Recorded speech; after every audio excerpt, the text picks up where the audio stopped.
On est dans un château principalement construit au XVIIe par un conseiller de Louis XIII.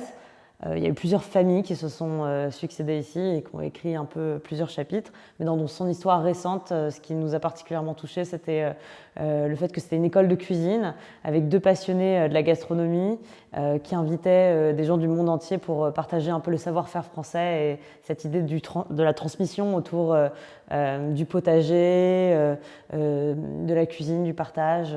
C'est un lieu qui a toujours été fermé au public. On est les premiers à le démocratiser, à l'ouvrir. Parce que justement, c'est le lieu parfait pour être une vitrine, un laboratoire des savoirs. On a Paul depuis maintenant septembre qui justement s'est vraiment investi en permaculture et travaille la terre au niveau du potager.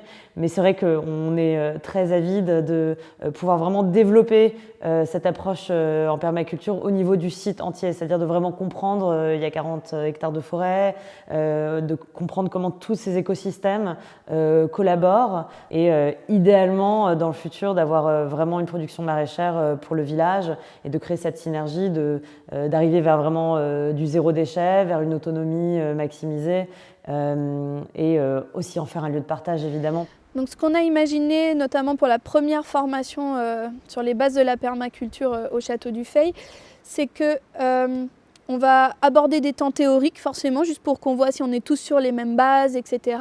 Mais l'idée c'est aussi qu'on aborde la permaculture d'une manière aussi sensorielle, justement, puisqu'on est ensemble et qu'on est dans un lieu, on va essayer de vivre des choses. En fait, c'est vraiment ce bagage qu'on a réussi à accumuler depuis 5 ans au sein de l'association du parc, qu'on va essayer de transmettre pendant ce week-end-là. Et tout ça, tout ce qu'on a pu expérimenter, nous a permis de nourrir notre approche de la permaculture. Et en fait, ce qu'on a vraiment envie de faire dans cette formation, c'est de transmettre ça, transmettre ce qu'on a pu expérimenter, ce qu'on a raté, ce qu'on a réussi, et puis que ça puisse servir. On a des murs clos avec le potager à l'intérieur, et c'est vraiment un lieu avec presque voilà, un cas d'école où on va pouvoir voir plein de choses. On va pouvoir voir des choses sur les microclimats, sur même le lien entre l'histoire et la permaculture. Et du coup, c'est un lieu qui est vraiment incroyable et qui peut être un très beau cadre pour aussi qu'on se fasse plaisir pendant cette formation. Alors ce cycle démarre par de la permaculture, mais il y aura bien d'autres formations. Nous programmons Éric Lenoir sur une journée découverte de la biodiversité et des écosystèmes au château.